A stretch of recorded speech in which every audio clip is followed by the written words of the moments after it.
What's up and welcome to episode number 52 of the Ex-Boyfriend Recovery Podcast. We are really excited to have you here today. I'm really excited to start helping you. And again, we are recording this podcast. We enjoyed doing it so much the first time that we decided that we're going to be doing this from now on. Yes, it's a little bit of extra effort and extra work on our part, but I think the end result looks amazing. And besides, we have all this cool camera equipment and a cool microphone. Why wouldn't we want to show that off? But before I get off on a tangent like I typically do, let's just get right down to business today. Today we're going to hear from a woman named Briana who's found herself in quite the pickle. So let's hear from her right now. Hey Chris, my name is Briana and I'm hoping that you can help me out with my situation.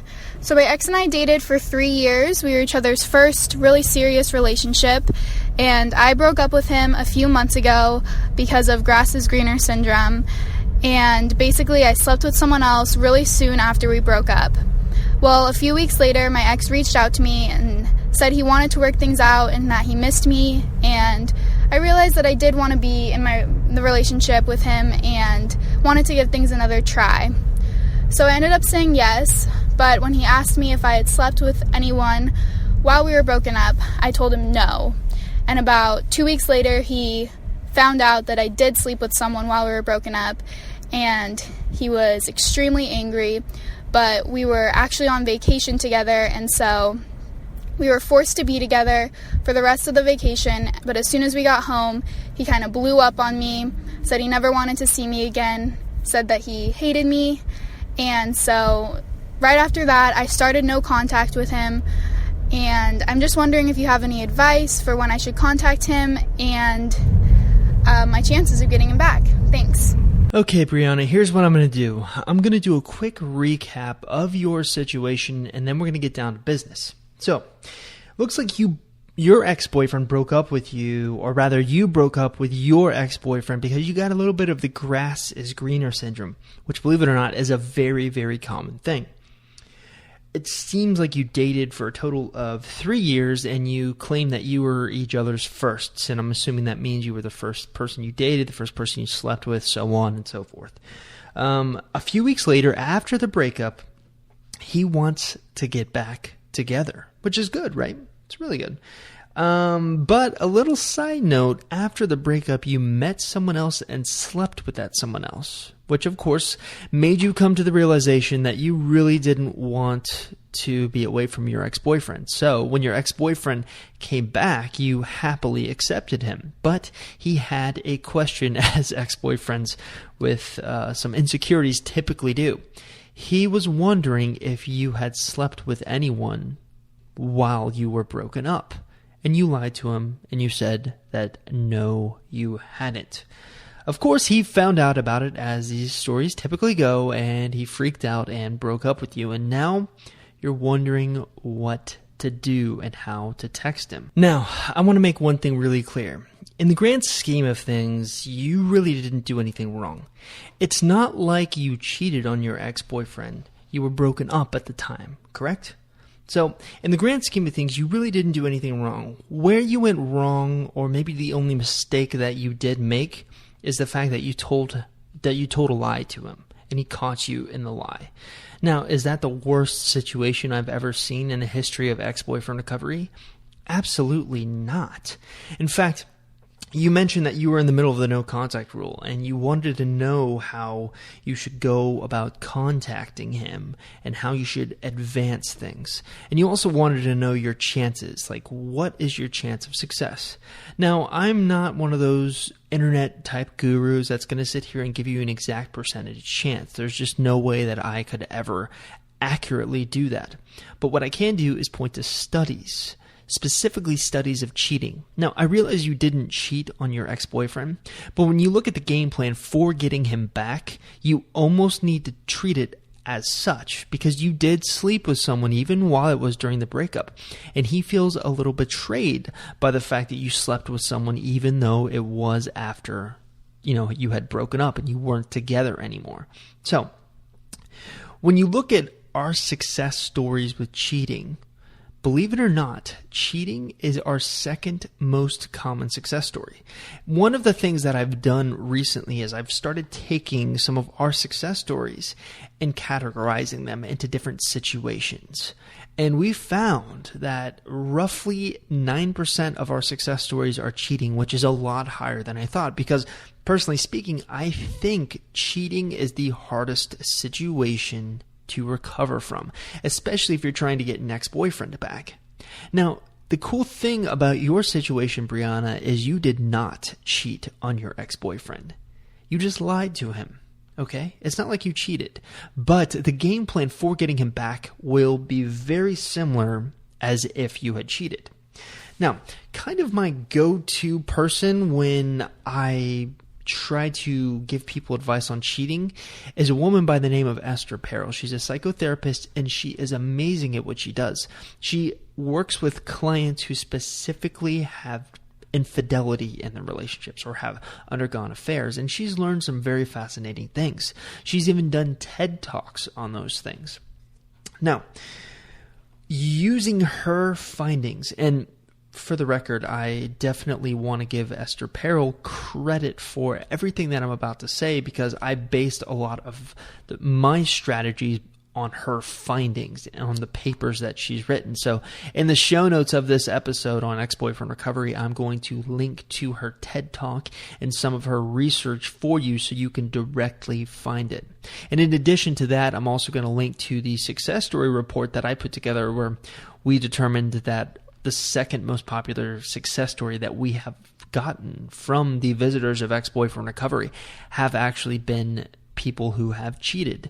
And I think one of the coolest things is we actually got a success story once where a woman who was engaged to a guy cheated on that guy, and he broke up with her, and then using our strategy, she was able to get him back, and they are now married and having a good life.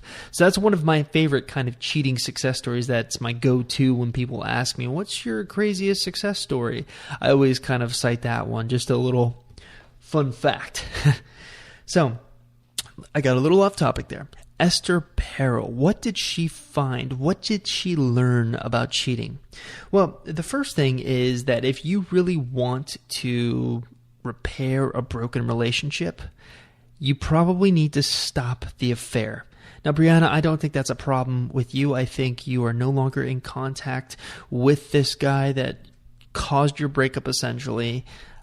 And the other thing that Esther Perel found is the fact that you really need to express legitimate guilt and remorse for what you've done to the person you did it to. And here is where her findings really get interesting. When she told this to people, especially people she was working with, she noticed that the vast majority of people felt extreme guilt and remorse for what they had done to their partner. They felt bad for hurting their partner. But when it came to the actual affair itself, they didn't feel bad because they quite enjoyed the experience. So this is an important determination or distinction to make, because if you are going to have any chance of getting this guy back, Briana, you absolutely need to express guilt and remorse consistently, because it can take up to a year for someone to get over something like this. And I'm not BSing. Now, here's the good news. In Esther Perel's findings, she found that the vast majority of people who are in a relationship together who have undergone cheating end up staying together, which is amazing to me. It just goes to show you that forgiveness is a real thing, and that, statistics don't lie. Now, how should you approach the situation with your ex-boyfriend, Briana? Because you did not cheat on him. That's important to know. So the game plan for getting him back will be very similar to if you cheated on him, but you're just kind of trying to rebuild trust. You lied to him, which was wrong, but we're going to see what we can do about that. Generally speaking, when I'm advising people who cheat, the big thing that I want them to do is to kill all contact with that person. Essentially, you are cutting the person that you cheated with out of your life. That means you will never see them again. You will never talk to them again. And if they confront you, you will tell them point blank, I do not want you in my life. I know it seems harsh, but that's the steps that you need to take if you want to salvage the relationship with your ex-boyfriend, Briana. So, the guy that you cheated with, block his number, never talk to him again. That is the cold, hard truth of what you need to do. And you'll notice that when you look at my overall strategy for getting an ex-boyfriend back, I utilize jealousy a lot. And in our findings, jealousy works extremely well, except this is the one case where I will not recommend it at all. It will just serve as salt in the wound and it will not help you do anything towards getting your ex-boyfriend back, Briana. So the one big takeaway here is guilt and remorse. Now, Esther Perel also found something else that was interesting. The partner who was cheated on often has trouble bringing it up, whether it's because they're hurt, whether it's because they just don't want to think about it. But oftentimes the best way to heal is for the partner who cheated to bring it up. I'll call this a preemptive strike. So you bring up the situation, you express guilt and remorse, but you need to do this very tactfully. You cannot do this consistently because then you're just the jerk who keeps reminding your ex-boyfriend that you did this. And there's a certain time when you're going to want to bring this up because at a certain point, especially if you get him back and you're in a relationship with him again, he is going to think back to that hurtful memory when, even though you didn't cheat, to him it feels like you did. And rebuilding trust is a lot about rebuilding, expressing your guilt and remorse. So throughout your strategy towards getting him back, you need to express legitimate guilt and remorse. You need him to understand that you are crushed by what you did, that you are sorry. Doing this consistently and also coupling it with the strategies that I teach is probably going to give you the best chance of success. Now, the preemptive strike thing I just talked about, the best time to use that is when you get back into a relationship with him, or if he seems very bothered about it but won't bring it up. It's your job to bring up what you did and express that guilt and remorse. That's kind of my top tip for you. So that's going to do it for this episode of the Ex-Boyfriend Recovery Podcast. Remember, if you want your question featured or you want your question answered, we recommend that you go to exboyfriendrecovery.com, go to our contact page, and leave us a voicemail. We are happy to feature your questions. I'll see you next week.